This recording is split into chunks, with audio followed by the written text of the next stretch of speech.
2020 생명보험이란 무엇인가? 출제 문제의 함정을 찾아라. 그 3편 생명보험에 대해서 저와 함께 살펴보도록 하겠습니다. 66번입니다. 상법에서는 보험 상품을 손해보장을 목적으로 우연한 사고 발생에 관하여 금전 및 그 밖의 급여를 지급할 것을 약정하고 대가를 수수하는 개혁으로 정의하고 있다. 자, 상법에서의 생명보험 계약 또는 생명보험 상품의 정의에 대한 부분인데요. 여기에 대한 함정은 주로 이 부분, 상법, 그리고 중간중간에 나와 있는 이 손해보장 또는 그 밖의 급여, 어떠한 사고, 이런 대한 내용에 대해서 함정을 지금 넣고 있습니다. 그렇기 때문에 여러분들께서 이 내용을 숙지할 때에는 상법이냐, 보험업법이냐를 먼저 정확하게 구분하시는 것이 중요하고요. 구체적인 내용 중에서도 키워드가 되는 개념이 있는데 그 키워드가 무엇이 있는지를 정확하게 알고 넘어가셔야 됩니다. 정답 확인해 보도록 하겠습니다.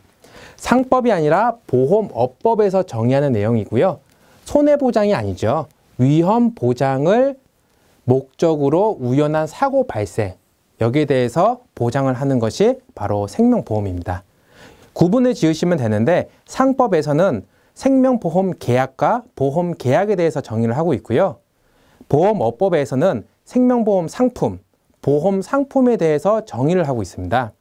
아까 전에 말씀드렸지만 보험업법에서 생명보험 상품을 정의할 때에는 요 키워드가 항상 따라옵니다. 어떤 따라오냐면은 손해보장이 아니라 위험보장. 이 단어가 따라오기 때문에 보험업법에서 정의할 때에는 요 위험보장이 있는지 없는지 한번 보자. 이렇게 살펴보신 다음에 보기를 또한 틀린 지문을 고르시는 것이 중요합니다. 자, 67번입니다. 보험계약자는 보험계약 체결 시 약관 내용의 일부를 변경해서 동의할 수 있다. 나와 있는데요. 중요한 내용입니다. 생명보험 계약의 특징에 대해서 물어보고 있는데요. 그 특징 어떤 것이 있죠? 예를 들면 불효식 계약이 있을 수 있고요. 유상 쌍무 계약, 또한 여기 나와 있는 중요한 개념입니다. 바로 부합 계약입니다. 이 부합 계약이란 무엇이냐면은 회사가 보험 계약자한테 약관을 보여줄 때에 계약자마다에 맞는 약관을 만들기라는 사실상 불가능합니다. 그렇기 때문에 정효가 된 약관을 만들고 나서 보험 계약자에게 제시를 하는 겁니다. 이 전체로서 동의를 할 것인지 아니면 이 전체로서 거절을 할 것인지, 거기에 해당되는 바로 특성이 이 부합 계약입니다. 따라서 여기 나오고 있는 내용이 뭐가 있죠? 약관 내용의 일부를 변경하여 이 내용은 보험 계약자에 맞게끔 일부를 수정할 수 있다. 이런 개념을 포함하고 있기 때문에 정답 확인해 보도록 하겠습니다. 일부를 변경할 수 없다가 정답이 되는 것입니다. 이유는 뭐라고 했죠? 바로 보험계약 특성 중에 하나인 부합 계약이기 때문입니다. 잘 숙지하고 넘어가시기 바랍니다. 68번 생명보험의 효용을 느끼는 시점은 계약 체결 시점부터이다. 이게 나와 있는데요. 중요합니다. 보험계약 상품의 특성에 대해서 물어보고 있는데요. 보험계약 상품은 크게 여러분들께 두 가지를 기억하시면 됩니다. 첫 번째, 무형의 상품입니다. 실질적으로 눈에 보이는 상품이 아니라 공상품이 아니라는 거죠. 사자마자 그 효용을 느끼는 공상품이 아니기 때문에 미래지향적이고 또한 장기 효용적인 상품이 바로 생명보험 상품입니다. 예를 들게 되면 내가 질병보험, 즉 암보험을 들었는데 내가 암에 걸리지도 않았는데 보험회사에서 저한테 보험금을 주진 않겠죠. 그럼 보험금 받는 시점은 언제죠? 제가 바로 보험 사고를 당했을 때, 즉 암에 걸렸거나 거기에 해당하는 질병에 걸렸을 때의 그 효용을 인식하게 되는 겁니다. 그렇기 때문에 미래지향적이고 장기 효용적이다. 이 두 내용을 숙지하시기 바랍니다. 정답 확인해 보면요. 계약 체결 시점이 아니라 바로 보험 사고 발생 시점, 이때부터 계약 효용을 느낄 수 있다. 이렇게 암기하시기 바랍니다. 69번 계약자가 청약을 하고 보험회사가 보험증권을 교부하면 계약이 성립한다. 이렇게 나와 있는데요. 이게 너무 쉽습니다. 보험계약을 성립하기 위해서는 뭐가 필요하죠? 보험계약자의 청약, 그 다음에 보험회사의 승낙. 이 두 가지 개념이 중요합니다. 제가 한번 적어보겠습니다.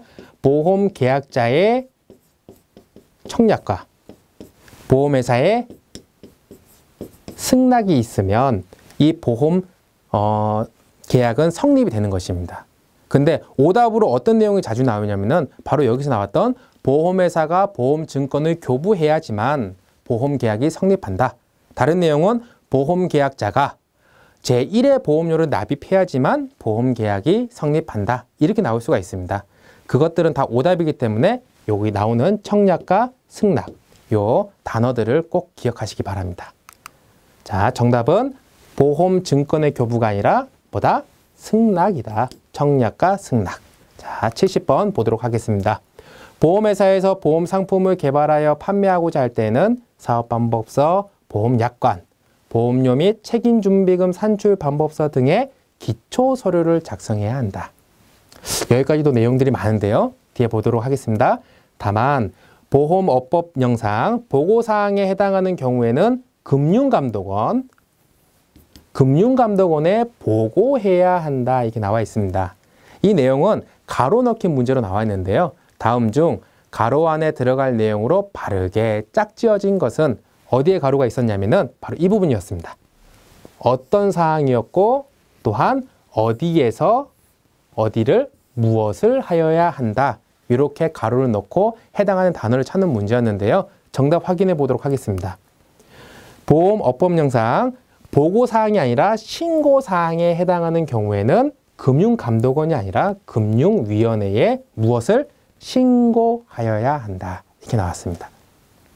이 해당되는 보기의 내용 중에서는 이 내용뿐만 아니라 이 내용도 중요합니다. 기초서류 이 내용도 중요한데요. 다음 중 기초서류에 해당하지 않는 것은 이렇게 구체적인 종류를 물어보는 문제들도 자주 나오고 있습니다. 앞서 나온 거 사업방법서라든지 보험약관, 보험료 및 책임준비금 산출 방법서 이것이 정확하기 때문에 암기를 하셔야 되는데 주로 오답이 나오는 건 뭐냐면은 상품 설명서 이것이 기초서류 종류다. 이렇게 나오게 되면 여러분들이 상품 설명서는 아니지 이렇게 반드시 알고 넘어가셔야 됩니다. 자, 71번입니다. 특약은 단독으로는 가입이 불가능하지만 여러 개의 특약을 동시에 가입할 경우에는 가입이 가능하다. 생명보험 상품은 크게 두 가지로 구분이 되는데요. 주계약과 여기서 나오고 있는 특약입니다. 주계약은 중점되는 보장 내용을 설명하는 거고요. 특약은 추가하는 보장 내용입니다. 그렇기 때문에 일반적으로는 주계약과 특약이 서로 묶여서 보험계약 상품이 되는데 주계약만으로는 보험 가입이 가능합니다. 하지만 여기서 중요한 개념인데요. 주계약이 없이 특약만을 가입할 경우는 그 보험계약을 체결할 수가 없습니다. 자, 다시 한번 말씀드립니다. 보험계약 상품은 크게 두 가지로 나눠지고 있는데 주계약과 특약으로 구분되어진다. 주계약만으로는 보험계약이 성립할 수 있지만 특약만으로는 보험계약을 설계할 수 없다. 이 내용을 여러분들이 분명히 숙지하셔야 됩니다. 정답 확인하겠습니다. 특약만의 가입은 어떻게? 불가능하다. 위에서는 지금 뭐라고 했죠? 여러 개의 특약을 동시에 가입할 경우 이 내용 자체가 함정입니다. 이렇게 될 경우에는 특약도 가능하겠지. 여러분들을 약간 속이는 함정이기 때문에 이 내용은 생각하지 말고 뒤에 나오는 거 특약만으로 가입이 가능하냐 안 하느냐 이 내용을 여러분들이 아신다면 이 함정에 빠지지 않을 수 있습니다. 자, 다음 문제 보도록 하겠습니다. 72번 선지급 서비스 특약은 보장을 추가, 확대하기 위한 특약에 해당한다. 특약에서도 종류가 있는데요. 크게 두 가지입니다. 여기서 나오고 있는 보장을 추가, 확대하기 위한 특약이 있고요. 그 다음에 가입자의 편의를 위한 제도성 특약이 있습니다. 이 두 개념을 물어보는 문제도 많이 나오고 있는데 제도성 특약은 뭐냐면은 추가적인 보험료 부담이 없는 겁니다. 하지만 이 위에 나와 있는 보장을 추가 확대하기 위해서는 추가적인 보험료가 필요한 부분이 있겠죠. 그래서 크게 두 가지로 구분이 되는데 내가 추가적으로 보험료를 납입을 해야 되느냐 아니면 그럴 필요가 없느냐에 따라서 보장을 추가 확대하기 위한 특약 또는 가입자의 편의를 위한 제도성 특약으로 나눠지게 되는 것입니다. 제도성 특약 어떤 종류가 있죠? 우량채 할인 특약이라든지 선지급, 여기 나오고 있는 선지급 서비스 특약, 이런 특약들이 보험료에 추가 납입이 필요 없으면서도 가입자의 편의를 위한 어떤 특약이다? 제도성 특약이라는 거 여러분들이 반드시 암기하고 넘어가시기 바랍니다. 정답을 확인하면요. 제도성 특약이 맞는 거죠. 73번입니다. 정기보험, 종신보험, 변액종신보험은 저축성 보험으로서 생존보험에 해당한다. 이게 나와 있는데요. 보험의 분류를 물어보고 있습니다. 대표적으로 정기보험, 종신보험, 변액종신보험 이렇게 나와 있는데 정기보험이란 무엇이죠? 보험기간 안에 피보험자가 사망할 경우 어떤 금액? 사망보험금을 보장하는 것이 정기보험이고요. 종신보험이란 언제 어떤 경우든지 피보험자가 사망할 경우 보험금을 지급하는 금액입니다. 보험입니다. 변액종신보험은 종신보험을 변액보험 형태로 실제 그 배당형 보험으로 이제 개발하고 만든 것이 바로 변액종신보험입니다. 그 때문에 여기서는 생존보험 자체가 아니라 방금 말씀드렸지만 사망했을 경우에 보험금을 받는 사망보험이 되고요.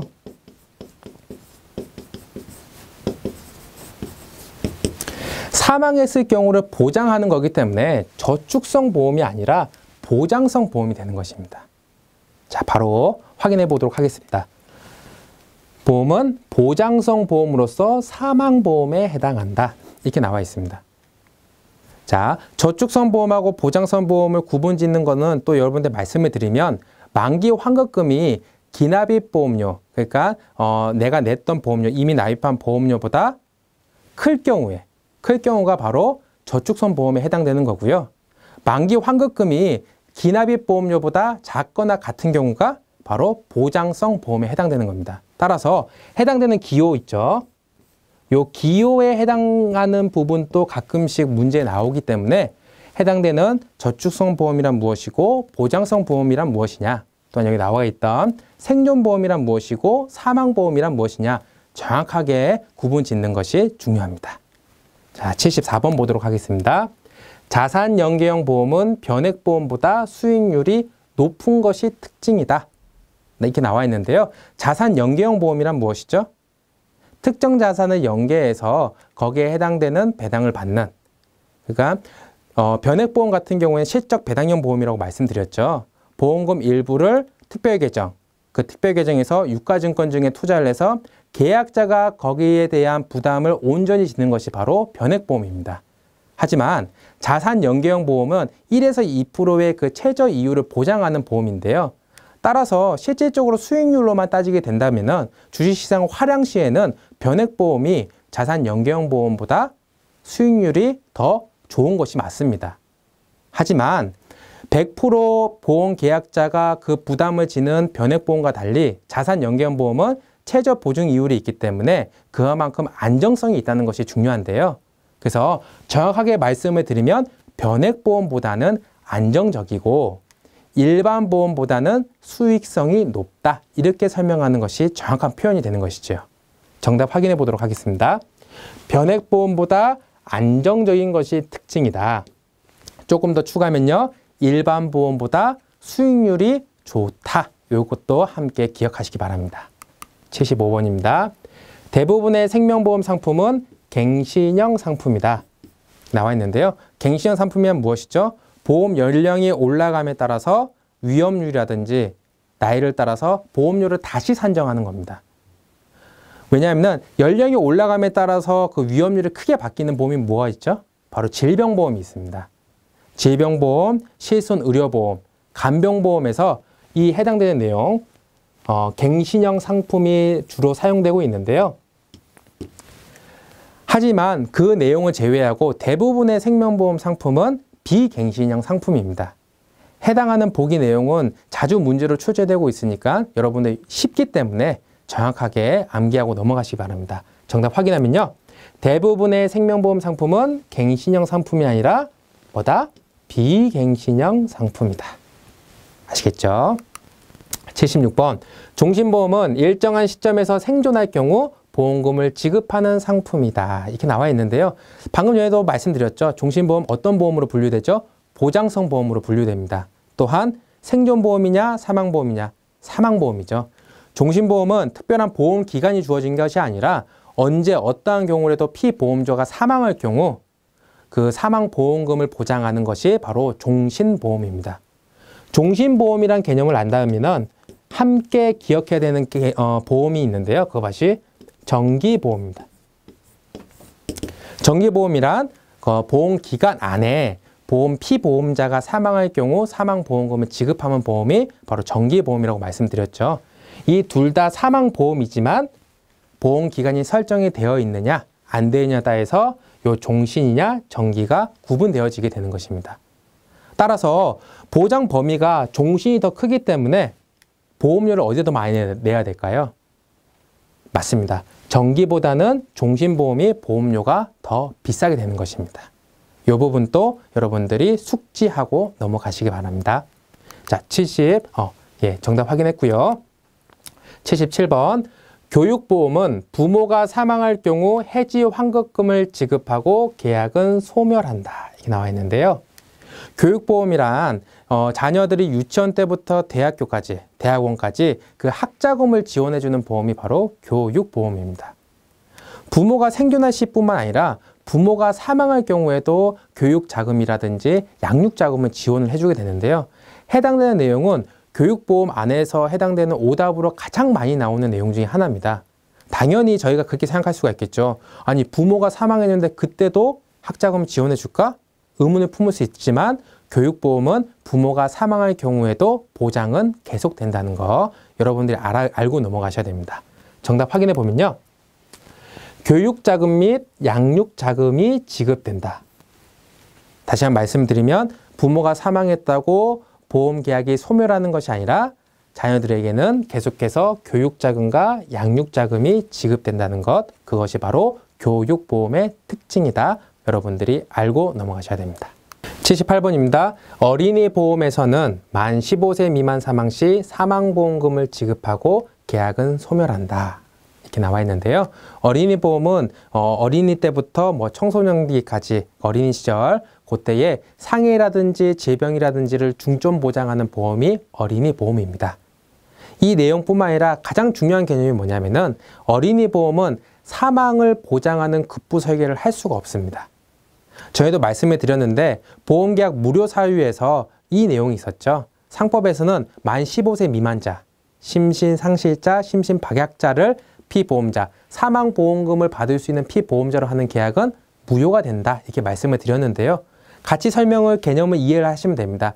어린이 보험은 사망을 보장하는 급부 설계를 할 수 없고 어린이 보험에 가입을 하고 나서도 어린이가 혹시나 만 15세 미만의 사망 시에는 어떤 금액을 받느냐를 지금 물어보는 문제입니다. 정답을 확인해 보면요. 납입한 보험료 전액과 책임 준비금 중에서 큰 금액을 지급하고 계약은 소멸하게 되는 것입니다. 그래서 해당되는 문제는 이렇게도 나옵니다. 납입한 보험료 전액과 책임 준비금 요 두 곳을 가로로 넣다든지 아니면 여기서는 가로 넣지 않고 큰 금액이냐 작은 금액이냐를 또 물어보는 문제도 가끔 출제되고 있습니다. 그렇기 때문에 여러분들 어린이 보험하면 만 15세 미만 사망 시에는 어떤 금액을 보험금으로 받게 되는 거고 또한 중요한 개념이 뭐가 있다고 말씀드렸죠? 사망을 보장하는 급부 설계를 할 수 있다 없다? 할 수 없다. 이 부분도 정확하게 암기를 하셔야 됩니다. 79번입니다. 장애인 전용 보험은 일반 보장성 보험에 비하여 높은 보험료를 보인다는 특성을 가진다. 이렇게 나와 있는데요. 그 세제 혜택을 말씀을 먼저 전해드렸을 때에 일반 보장성 보험보다 장애인 전용 보장성 보험이 세제율이 더 높았죠. 그렇기 때문에 동일하게 생각을 하시면 됩니다. 같은 보장을 하는 그 보장 범위 안에서는 일반 보장성 보험보다는 장애인 전용 보장성 보험, 장애인 전용 보험이 보험료가 더 일반적으로 저렴한 것이 특징입니다. 정답 확인해 보면요. 상대적으로 저렴한 보험료를 보인다. 이렇게 나와 있는데요. 이유는 뭐냐면은 그 사업 비율 등에서 우대 적용을 받습니다. 장애인 분들은요. 그렇기 때문에 장애인 보험은 일반 보험보다는 어떻게 상대적으로 저렴한 보험료를 보인다는 특성을 가진다. 기억하시기 바랍니다.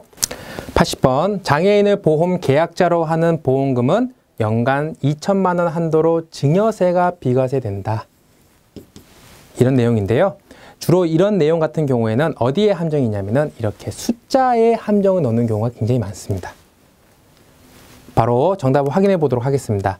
장애인을 보험 계약자가 아닌 보험 수익자로 하는 보험금은 연간 2천만 원이 아니라 4천만 원을 한도로 증여세가 비과세된다. 이 내용을 기억을 하셔야 됩니다. 장애인 보험 같은 경우에는 이런 식으로 세제 혜택을 더 추가적으로 줌으로써 많은 추가적인 혜택을 주고 있는데요. 분명하게 기억을 해야 되는 부분은 이런 식으로 함정이 나오게 된다 그러면 정확하게 알지 못하면 함정에 빠질 수밖에 없습니다. 그렇기 때문에 장애인이 보험 수익자의 경우이냐, 보험 계약자의 경우이냐, 또는 연간 2천만 원이냐, 연간 4천만 원 한도로 증여세를 비과세 받느냐, 요 해당되는 내용들을 정확하게 숙지를 하셔야지만 문제를 정확하게 풀 수가 있는 겁니다. 자, 81번. 연금저축은 소득세법을 근거 법령으로 하여 만 15세 이상인 자가 보험료 납입기간이 5년 이상인 경우 세액공제 방식으로 보험료를 공제하고 있다. 참 어렵죠. 해당되는 내용 중에서 지금 숫자도 만 15세 이상, 또 여기에 납입기간이 5년 이상, 그리고 세액공제 방식, 소득공제 방식 이런 식으로 함정들이 굉장히 많습니다. 따라서 이런 연금저축, 정확하게 말씀드리면 세제적격 연금저축의 요건을 정확하게 암기하시는 것이 중요한데요. 정답 확인해 보도록 하겠습니다. 어디에 함정이 있었냐면은 만 15세 이상인 자가 아니라 나이 제한 없이 보험료 납입기간이 5년 이상인 경우 세액공제 방식으로 보험료를 공제하고 있다. 그렇기 때문에 여러분들 세제적격 연금저축을 기억을 하실 때에는 같이 기억하셔야 되는 것이 되게 중요합니다. 첫 번째, 나이 제한이 없다. 두 번째, 보험료 보험 납입기간이 5년 이상인 경우다. 그리고 세액공제 방식으로 보험료를 공제하고 있다. 이 부분도 함께 숙지하시기 바랍니다. 82번. 퇴직급여금을 일시금으로 받는 사람은 개인형 퇴직연금에 가입할 수 없다. 나와 있는데요. 퇴직연금제도는 크게 세 가지 종류가 있죠. 확정급여형, 확정기여형, 그 다음에 IRP라고 해서 여기 나오고 있는 개인형 퇴직연금입니다. 다른 말로 하면 IRP가 되는 것이죠. 이 IRP 같은 경우에는 퇴직급여를 일시금으로 수령을 받더라도 자기가 추가적으로 더 납부를 할 수가 있고요. 더 이어서 퇴직연금 계좌 계속해서 납입을 하는 것이 특징인데요. 따라서 여기에 해당되는 내용은 일시금으로 받은 사람은 가입할 수 없다. 이 부분이 틀린 것입니다. 정답 확인해 보면요. 가입할 수 없다가 아니라 가입할 수 있다. 이렇게 기억을 하셔야 됩니다. 자, 다시 한번 IRP인 개인형 퇴직연금은 일시금으로 받은 사람도 가입할 수 있다. 이렇게 암기하시기 바랍니다. 83번. 변액보험은 투자 실적이 악화될 경우에도 해지 환급금이 원금만큼은 보전된다. 이게 나와 있는데요. 변액보험은 뭐라고 했죠? 실적 배당형 상품입니다. 대표적인 투자형 상품인데요. 이 투자성 상품 같은 경우에는 그 원금 손실이 가능합니다. 투자에 대한 손실을 누가 부담을 하냐면은 보험회사가 부담하는 것이 아니라 보험 계약자가 100% 부담을 하게 되기 때문에 여기에 해당되는 악화될 경우에 해지 환급금, 원금만큼은 보전된다. 이 내용은 틀린 내용이 되는 것입니다. 원금을 보장받지 못할 수도 있고요. 아니면 주식시장이 화랑기에는 원금보다 훨씬 더 많은 금액을 받을 수도 있는 것이 변액보험 상품의 특징이 되는 것입니다. 정답 확인하면요. 해지 환급금이 원금만큼은 보전된다. 틀렸죠. 해지 환급금에 대한 최저 보증이 없다. 이유는 뭐냐? 실적 배당형 상품으로 투자성 상품이기 때문에, 투자형 상품이기 때문에 전부 다 누가 그 손실을 감당해야 된다? 계약자가 감당해야 된다는 거 여러분들께서 알고 넘어가시기 바랍니다. 84번. 계약자가 납입한 보험료에서 사업비와 위험보험료 등을 제외한 금액을 일반 계정으로 투입한다. 이렇게 나와 있는데요. 변액보험은 말씀드렸다시피 보험 계약자가 납입한 보험료 일부를 어디에다 투자를 하고 있냐면은 바로 특별 계정으로 넣어서 그 특별 계정에서 유가증권증에 투자를 한 다음에 운영을 하고 있는 것이 특징입니다. 따라서 일반 보험에서는 일반 계정에 투입하는 것이 맞지만 변액보험은 특별 계정으로 보험료를 투입한다는 것. 또한 중요한 개념이 있죠. 계약자가 낸 전체 영업보험료를 투입하는 것이 아니라 사업비라든지 위험보험료를 제외한 금액을 일부를 특별 계정으로 투입해서 거기에 대한 성과를 보험금으로 받는 것이 변액보험의 특징이다. 이렇게 알고 넘어가셔야 됩니다. 정답 확인해 보면요. 일반 계정이 아니라 바로 특별 계정으로 투입한다. 이렇게 기억을 하시기 바랍니다. 85번. 변액보험은 상품의 종류와 상관없이 변동보험금 계산 방법은 서로 동일하다. 이렇게 나와 있는데요.